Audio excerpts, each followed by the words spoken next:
Assalamu alaikum wa rahmatullahi wa barakatuh. Bismillah wa alhamdulillah wa salatu wa salam ala rasulillah sallallahu alayhi wa sallam. Welcome, guys. Today I want to talk about why do people do apologetics, okay, or even Dawah. And sometimes I believe it's a result of fear. What do I mean? So, it's not just about proving that God exists. If you believe that if someone is not a Christian, for example, they are going to burn in the fire no matter what. If they don't accept the gospel, they will burn eternally in the fire. If that's your belief, okay? I feel like some Christians wish they were the only ones making this claim. If Islam hadn't come along, they might actually be the only ones making this claim about if you don't follow us, you'll be eternally punished. Because before that, most nations, most people, just their gods, they don't really care about, or it's just about this life. So your punishment will be like you will not be successful or something like this. It was focused more on what can you benefit in this life. So if you follow a particular god, it will give you rain if you're a farmer or something like this. But when Christianity came, it came with the idea that all those gods, you have to neglect them and follow this God. And if you don't, you will burn eternally in the fire. Fine. That is the claim. Now Islam came along and made the same claim, okay? That if you follow that other way, if that's what you believe, that someone is Christian, for example, and they don't follow Islam and they die upon that, they will burn eternally also in the fire. That is where now there's a tiebreaker. Both of us now, we are the only ones making this universal claim of truth, that anyone that denies it will be punished for eternity. Now, I think this is where apologetics now comes in, and maybe even Dawah, okay, to be fair. So, what people try to do now is, wait a moment. So, I hope I'm choosing the right one, because Christians and Muslims, I think we are the ones that understand the gravity of Jahannam the most, because we are the ones that really talk about these things, about Jahannam. Most other religions, they don't really talk about Jahannam and stuff, right? So, we understand how bad it is. At least that's what it looks to us. It's really, really bad. And the description somehow is graphic sometimes. We understand how graphic it is. And we cannot even think of ourselves being there. So now, when I'm a Muslim, for example, and I'm thinking, wait, there are some people over there talking about the same stuff, saying that I'm going to go to that Jahannam, that I'm somehow wrong. And from the Christian point of view also, they are looking at the Muslims like, wait a moment, what if there's something I'm missing here? What if I've gone off the rails? I don't want to take any chance. Okay? So they are also scared of that possibility that Islam could possibly be right. Some people believe that. Like, wait, so how do I know which one to follow now? And a lot of people become skeptics and they just give up. I'm telling you, some people, they just check out like, I don't know now. Or some people just stay wherever they are. Be like, I stay here. I don't know. But the point I want to show you is this. It's not just about proving that God exists. It's not enough, at least from the both Christian and Muslim general view of things.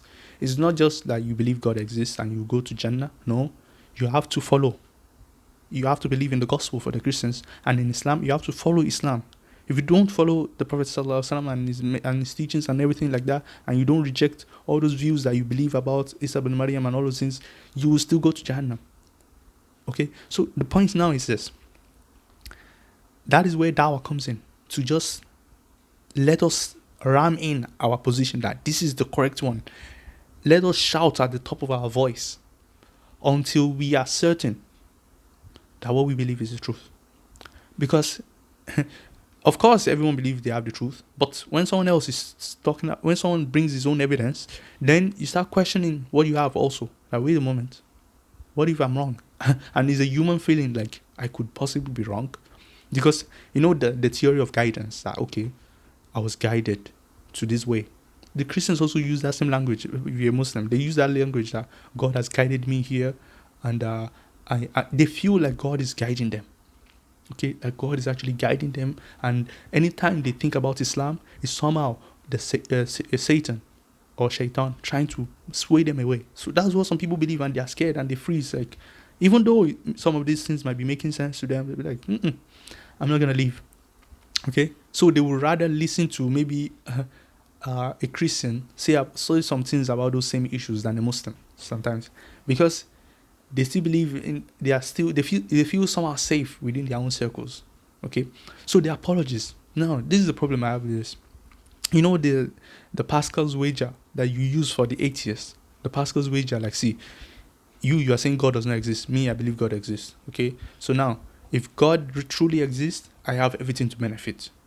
And if God doesn't exist, nothing will happen to me anyway. So I'm taking a better chance. You are taking a grave chance, because if God exists, you'll be punished eternally. That is when you are the atheist and the atheist is talking. But that is presupposing that if you're a theist, you automatically go to Jannah, which is not true. If you're a theist, you can still go to Jannah. If you, for example, according to the mainstream position of both Islam and Christianity, you will still go to Jannah if you don't follow the true one somehow. So the point is now like this. Human beings, they want self-preservation. So they will try to somehow convince themselves that what they have is the truth, any which way possible. And okay, so that is my own take on the whole issue. Now I see like some apologists. Sometimes I'll be like, why would you even make that kind of argument?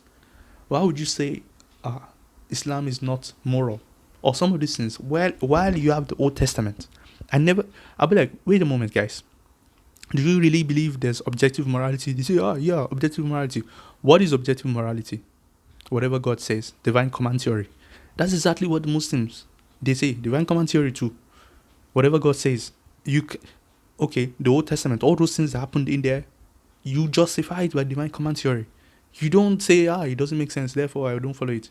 Most people just justify it like that. Hey, God said it, therefore it's true. Now, the problem with this thing is that some people, they now go further and they start becoming vile, insulting, from the Christian side, they start insulting the Prophet. Sallallahu Alaihi Wasallam. They start insulting Islam, trying to just score cheap points against Islam. Okay, and I'll show you why I don't think this method is good. It's not good for you soteriologically. It's not good for you. It's not good for you in any. If you really care about Pascal's wager, now let's use Pascal's wager with the Muslims. Okay, so because now you were certain to use Pascal's wager with the atheists because you have nothing to lose actually. Whether you believe in if the atheist is correct, you didn't lose anything. But on the other hand, when you use Pascal's wager with the Muslim, if the Muslim is correct, you will lose everything too, and likewise vice versa. So I think this should make you much more careful with the way you approach Islam. So this is my message to the apologist, okay? Or anybody trying to do dawah or call anybody from any faith, belief, whatever. Because somehow I've left that view that some people are just, they have evil in their heart or something. I believe some people are just misguided. Honestly, they are honestly misguided. And I'll tell you the way I think out of this, because it can lead to paranoia. And I feel like some people are paranoid. That's why I just see someone saying Islam is false and is smiling. I believe behind that smile, there's a way that is like, wait a moment, what if Islam is true? you know, there's that thing like, wait a moment, what if?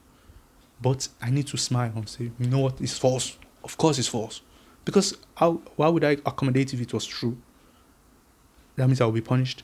They cannot stomach that. That's human reaction, I think. So the point is, you apologists, now you realize that Islam is making very bold claims. Bro, go and read the Quran about the punishment of people that deny Islam. Go and read it. Maybe you start becoming nicer. Because if you are someone that is like all this probability stuff, Pascal's wager, let's weigh the options, what if I'm wrong and stuff, and you already accept that you could be wrong. If you're someone like that, you'll be much more nicer and you'll just focus on argument. You will focus more on the argument than just insulting the Prophet that could be the Prophet. You think he's not the Prophet, but what if he is? And now you are going out insulting the Prophet. And on the day of judgment, God will just look at you like, why didn't you just use your sense and be nice? Or why do you have to go like that? You had no proof. You just started searching for anything to justify your own belief. Is that what is necessary? Or you just needed to focus on the arguments more? So, see, I'm going to tell you what I've seen from the Muslim-Christian discussion. Okay? you can say that the Muslims, they have bad arguments. I think that's what the most you will say about the Muslims is that they have bad arguments against Christianity. But the Muslims are not vile against the Muslims. Why would I say that? Most Muslims are not, especially the apologists. What do I mean they are not vile? Meaning, we don't insult Isa ibn Maryam because we believe he's also a prophet.